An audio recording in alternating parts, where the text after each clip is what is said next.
17 বছর পর উত্তরের জনপদ রংপুরে মহাসমাবেশ করছে বাংলাদেশ জামায়াতে ইসলামী। বেলা ৩টায় শুরু হবে এই মহাসমাবেশে প্রধান অতিথি হিসেবে যোগ দিবেন দলের আমির ডাক্তার শফিকুর রহমান। উপস্থিত থাকবেন দলের সেক্রেটারি অধ্যাপক মিয়া গোলাম পরোয়ার সহ দলটির শীর্ষ নেতারা।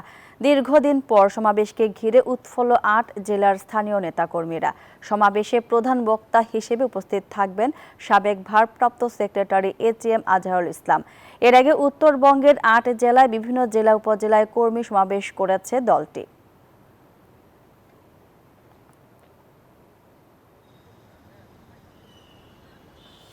বান্ডেল থাকলে প্রতি সেনমানিতে টাকা বাঁচবে। বিকাশ সেনমানি বান্ডেল কিনে জিতুন প্রতি লেনদেনে। আসলে নেতাকর্মীদের উজ্জীবিত করা এবং জামাতের উদ্দেশ্য লক্ষ্য রংপুর অঞ্চলের মানুষের কাছে পৌঁছে দেওয়ার জন্যই কিন্তু আজকের এই মহাসমাবেশের ডাক দিয়েছে বাংলাদেশ জামাত ইসলামী।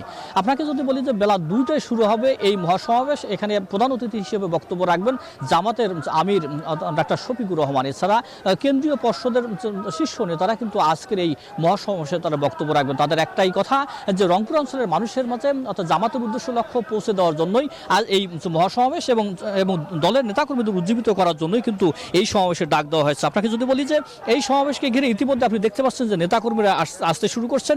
দলে দলে নেতাকর্মীরা রংপুর জেলা স্কুল মাঠে আসছেন এবং তারা কিন্তু এখানে জুম্মার নামাজও আদায় করবেন। মহানগর জামাতের আমির রয়েছে আমার সাথে, একটু আপনার সাথে কথা বলতে চাই। এই যে আপনারা দীর্ঘ 17 বছর পর জেলা স্কুল মাঠে মহাসমাবেশ করছেন, আসলে জনসমাগম কেমন হবে এবং সর্বশেষ প্রস্তুতির কথা একটু আমাদেরকে জানাবে। বিসমিল্লাহির রহমানির রহিম। ধন্যবাদ নিউজ 20-কে। জনসমাবেশ ব্যাপকভাবে আমরা আশা রাখছি, ব্যাপক প্রস্তুতি হবে, লক্ষ লক্ষ মানুষ আসবে। কারণ হলো যারা ফ্যাসিস্টদের অত্যাচারে গত যে 1.5 যুগ আসলে দেশের জনগণ গণতন্ত্রকে একদম কবর দেওয়া না, হত্যা করা হয়েছে।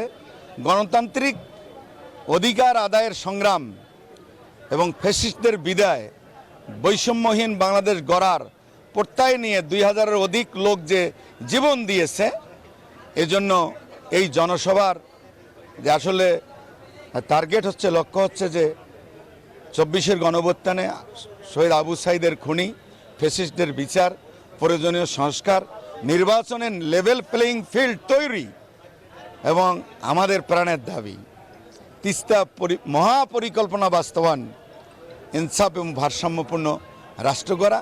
সেই সাথে আমাদের রংপুরে এয়ারপোর্ট হওয়া দরকার, বিমান আসা যাওয়ার, এটা একটা বিষয় আমাদের। আপনারা আজকে এই কথা বলছিলাম, জামাত ইসলামের রংপুর মহানগরের যিনি আমির রয়েছেন ATM আজম খান, তিনি কিন্তু বলছিলেন আজকের এই মহাসমাবেশের উদ্দেশ্য এই ছিল। আমার কাছে রংপুর জেলা স্কুল মাঠ থেকে জামাতের সমাবেশের প্রস্তুতির খবর।